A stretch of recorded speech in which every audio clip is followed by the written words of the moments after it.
Based on the knowledge of the new chronology, modern researchers have concluded that after the global cataclysm, the world experienced a cooling period. If in the Middle Ages the average temperature throughout Siberia was plus 20 degrees Celsius year-round, then in the new era, humanity faced the need to heat buildings and premises. And the engineers of that time approached this issue thoroughly. Let's take the heating system at an old factory as an example, as evidence of this technology. When studying pre-flood buildings from the 18th century, such as houses, factories, barracks, and monasteries, we find underground floors that were excavated where convection heating stoves were installed to heat the upper residential or industrial rooms. The stoves were either made of brick or metal. This is a stove within a stove.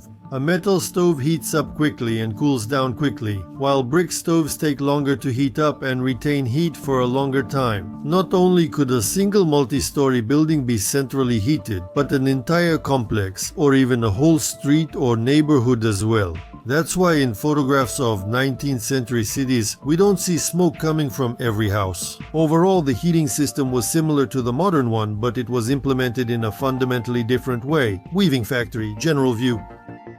In the photo, you can see the direction of the air duct channel, portal number 1, the movement of hot air under the floor towards the exit portal into the workshop, the heating portal itself, and the technical hatch, first floor. There were dampers, flow regulators on each hot air outlet channel. Hotter, colder, or shut off. Next is a photo of the hot air channel. The next workshop was already built during the Soviet era. The channel was sealed and an electrical panel was installed. Previously there were no breaches. People didn't search for or collect metal, didn't look for treasures, didn't break through walls and floors. For a researcher, this is good for study purposes, but for a cultural heritage site, it's vandalism. The heating ducts on the second floor and the flue ducts on the first floor were connected to the ducts on the second floor, and through a system of dampers, a responsible person, the stoker, would switch them to the second floor duct. In the general view photo, you can see the third floor, which was added during the Soviet era. Here are some photos for the atmosphere. The factory workshop, the first floor, the ducts on the first floor, and in the 20th century, heating pipes were installed.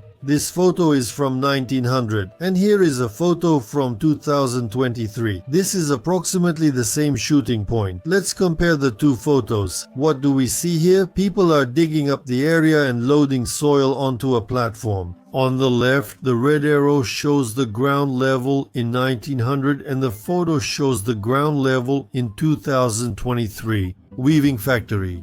In the center of the building, there is an entrance to a basement below ground level.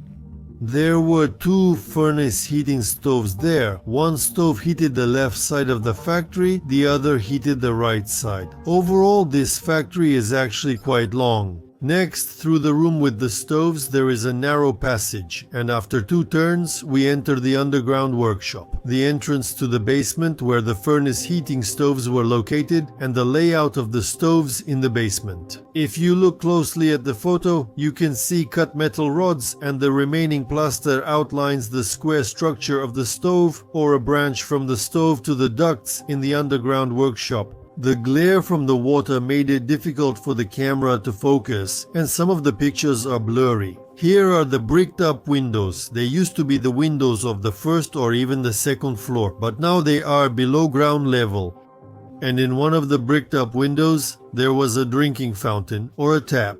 Next, there's a view of a hole in the floor leading to the underground workshop. The hole was made after privatization and looting. They were pulling out the machines, judging by the size of the hole. Here you can also see another bricked up passage. Maybe it's a continuation of the workshop. In the school built in 1942, which according to an eyewitness had lighting without wires or cables, today we call this energy atmospheric electricity. Here are photographs of that school from that time.